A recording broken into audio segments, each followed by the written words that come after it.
Hi, I'm David Taub, and welcome to the Parshah Rabbit Hole, where I find something weird in the weekly Torah portion and follow it all the way down until it gets even weirder. This week's rabbit hole eventually gets us to soulmates, smart fetuses, and reincarnation. Holy reincarnation! But, as always, we have to get there. This week's episode is dedicated to a young viewer named Yonah Chaim, whose parents said, quote, "To my wonderful son who I love learning with and spending time with, may you always be blessed with making the world smile." And then they add, "Stop eating all my candy. Love, Mom and Dad." Aw, thank you, Yonah Chaim and family. That was lovely.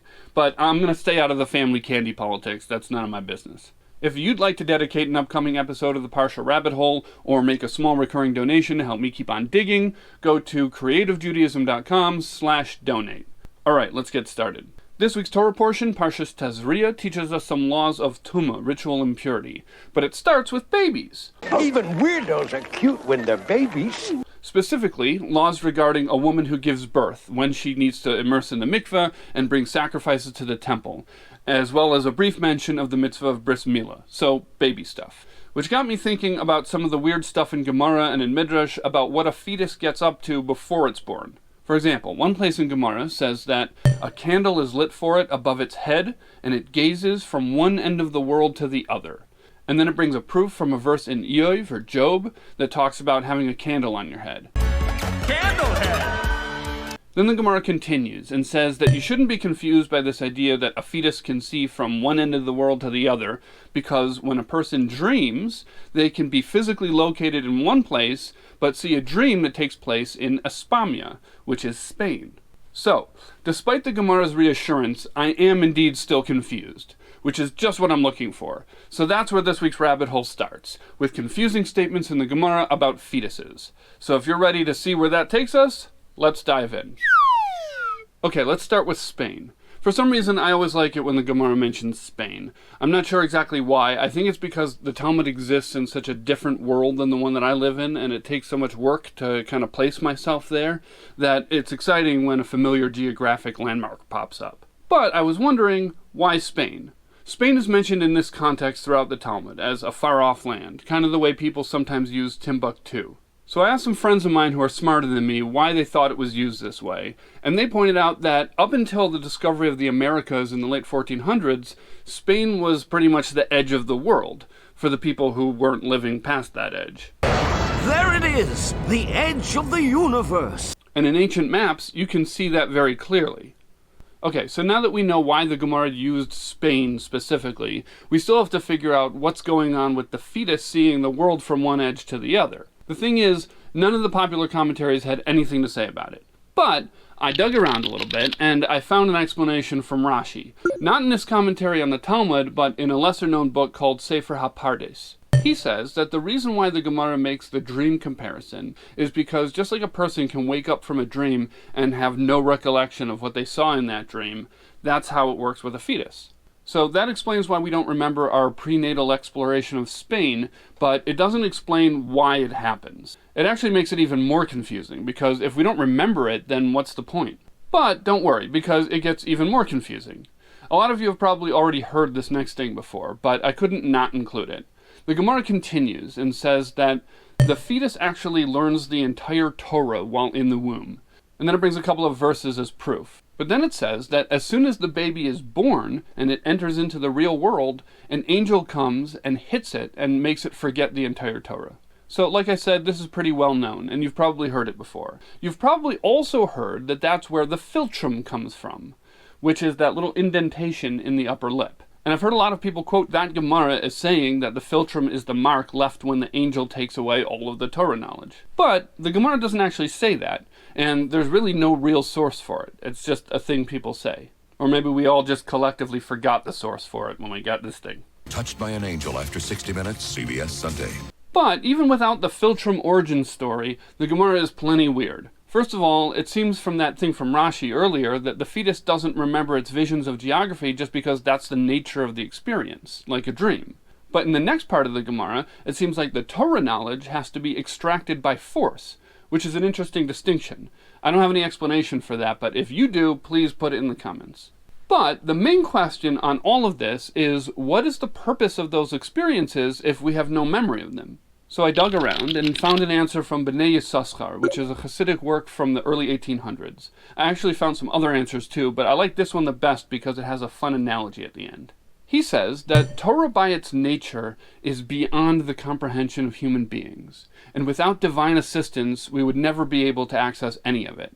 But if God just gave it to us, then we wouldn't have earned it, and it would mess up the whole reward and punishment system. So we have to forget it all so that we can acquire the knowledge of Torah through our own free will and our own effort.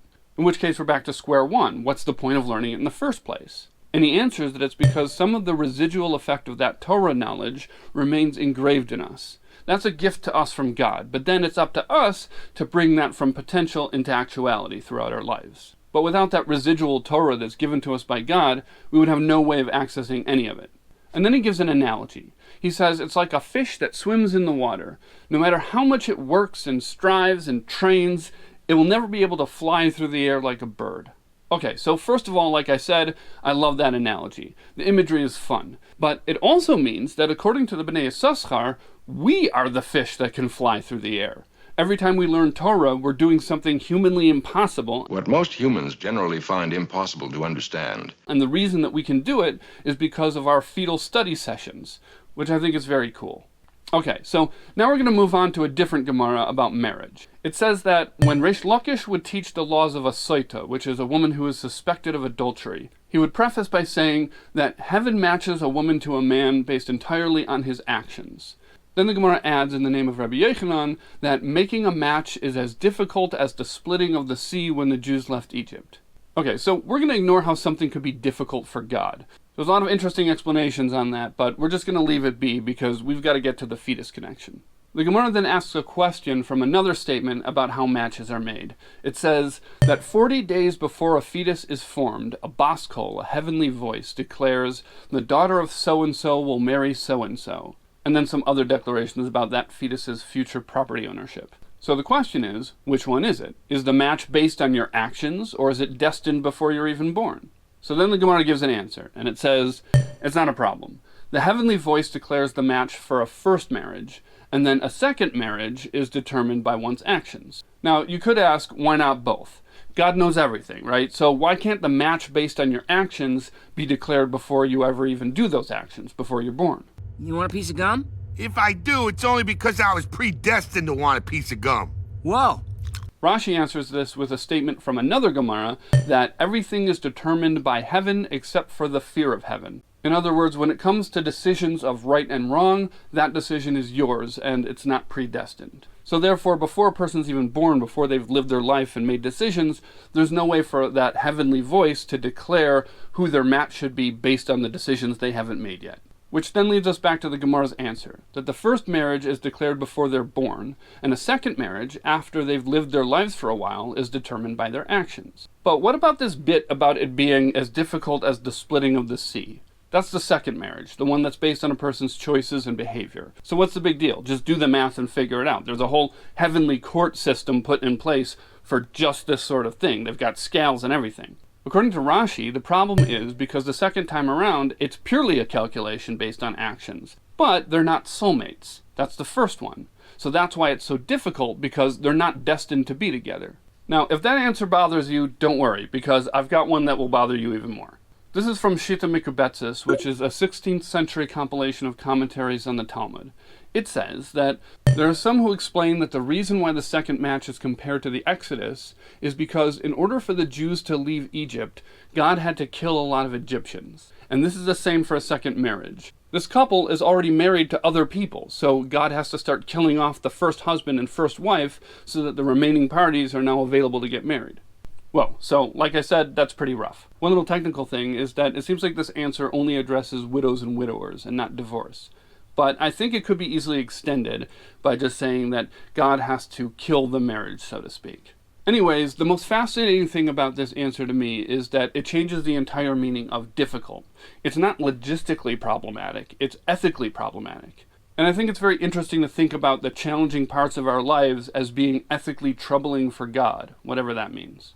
Okay, so at this point, I imagine that there are probably a lot of people out there watching this who have very happy second marriages who might disagree with this idea that only first marriages are soulmates. But when I was digging around for this phrase, first match and second match, I found a Kabbalistic explanation from the Arizal that looks at this whole situation completely differently. But before we get there, let's get some background. There's a verse in Parshas Mishpatim that's talking about the laws of owning Jewish slaves, and it says that if a man entered into slavery with a wife, then when he's released, his wife is released with him.